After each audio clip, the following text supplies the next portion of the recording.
सुजोग प्रभु आपण सम्मुख प्रभु नाम कोटि कोटि हेउ आसतु पदे आमने वाक्य पढ़ा पूर्व प्रार्थना करवा। धन्यवाद धन्यवाद सुंदर रात्रि काल रे प्रभु तुम स्वर्गीय वाक्य आम मध्य तुम प्रेरणा कर वार्ता प्रकाश कर जेसु राजा एठा को जेते लोक अच्छा प्रत्येक को तुम से पवित्र वाक्य प्रभु बुझेवा निमंते तुम ही परिचालित कर बुझे दियो बोली प्रार्थना करुचु। सुंदर रात्रि काल रे प्रभु तुम्हें आमान को कथा कह बोले आशा वर्ष तुमको दे प्रार्थना सुन धन्यवाद दे यीशु को नाम रे मागुछु बापा आमेन हालेलुया।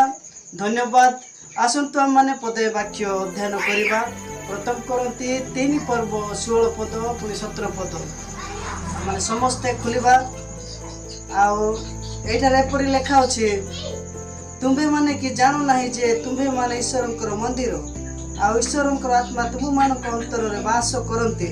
जदि कौनसी लोक ईश्वर मंदिर को नष्ट करे तेबे ईश्वर ताहाको नष्ट करिवे कारण ईश्वर मंदिर पवित्र आत्मा से ही मंदिर तुम्भे माने।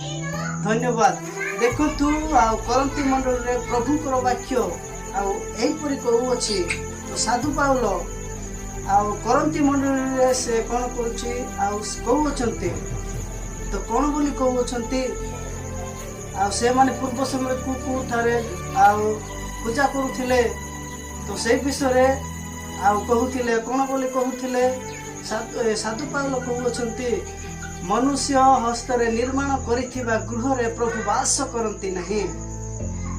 आ माने आ पद पर्व कुलिबा आ फेरी तो 17 पर्व 24 पद रे सेटा लेखा अछि तेणु करी मनुष्य निर्माण करिथिबा गृह रे प्रभु के भी वास करती ना। तेणुक वाक्य रे आम मैंने पढ़िकिना जानी पारु अच्छु तो प्रभु को जगह रे वर्तमान वास करने निमंते चाहूले। पूर्व समय आउ नियम सिंधुक प्रभु कौन करुले गमनागमन करुले आउ सलोमन ज्ञान सलोमन जो जो सालोम मंदिर निर्माण करथिले आउ सेठारे प्रभु कौन करुले जीवासवा करुले केवल प्रभु आजिका दिन रे आउ सेही निर्माण करितिबा गृह ठारे प्रभु वास करती नहीं केवल वास करते एठारे जे मनुष्य हृदय रे वास करते। तो वाक्य माने पढ़िबा तुम्भे माने कि जानो नहीं जे तुम्भे माने ईश्वरंकर मंदिर।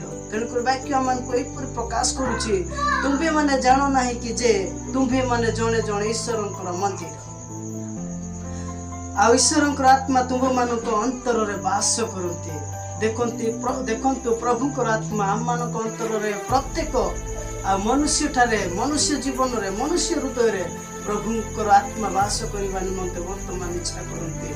तेणु करी जो माने प्रभुकर आत्मा को आउ जो माने प्रभुकर आउ से पवित्र आत्मा को बाधा दियंते आउ से हृदय को अपरिष्कार करते आउ सेठारे प्रभु वास करबा निमंते इच्छुक नुहंती वास करती नहीं।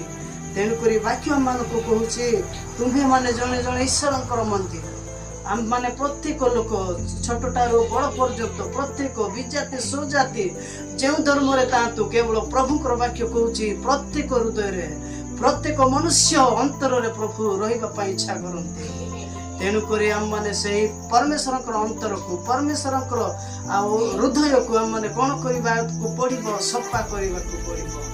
आ देखंतु पुरातन समय रे जेते बेले बेलशजर आ जेते बेले राजा हेले बाबिलगढ़ रे सेते बेले से कोन करूतिले नबकिशोर राजा आ जेउ कि निजर पिता जेरूशलेम तारु अपहरण करतिला से पात्र गुडा को से कोन कले सेठारे से समस्त को डखाई आ समस्त को निमंत्रित करी सेठारे से कोन करूतिले भजन कले और मद्यपान सेठारे पीले। तेणुक स्वर्गर आत्मा दाई डायरेक्ट आ बेलशजर को सामने कांतर लिखिले तो कौन बोली लिखिले तुम यही कार्य करवा हेतु आउ प्रभुकर आत्मा आसिकी डायरेक्ट लेखन कले बोली प्रभु सुंदर पवित्र वाक्य मान को एटार प्रकाश करुछि। तेणुक आम मैंने जदि देखा दानिएल 5 पर्व आउ 22 ପଦ 23 ପଦ। ତେଣୁକରି ଆଉ ସେ କ'ଣ କ'ଣ କଲେ ଦେଖନ୍ତୁ, ମାତ୍ର ସ୍ୱର୍ଗସ୍ଥ ଅଧିପତିଙ୍କ ବିରୁଦ୍ଧରେ ଆପଣାକୁ ଉନ୍ନତ କରିଅଛନ୍ତି ଓ ତାଙ୍କର ଗୃହର ନାନା ପାତ୍ର ଆପଣଙ୍କ ସମ୍ମୁଖସ୍ଥ ଅଣାନ୍ତେ ଆପଣ ଓ ଆପଣଙ୍କ ଅମାତ୍ୟଗଣ, ଆପଣଙ୍କର ପତ୍ନୀଗଣ ଓ ଆପଣଙ୍କର ଉପପତ୍ନୀଗଣ ସେହି ସବୁ ପାତ୍ରରେ ଦ୍ରାକ୍ଷାରସ ପାନ କରିଅଛନ୍ତି। ପୁଣି ରୂପାର, ସୁନାର, ପିତ୍ତଳ, ଲୁହାର ଓ କାଠର ଓ ପଥର ଯେଉଁ ଦେବଗଣ ଦେଖନ୍ତି ନାହିଁ କି ଶୁଣନ୍ତି ନାହିଁ କି ଜାଣନ୍ତି ନାହିଁ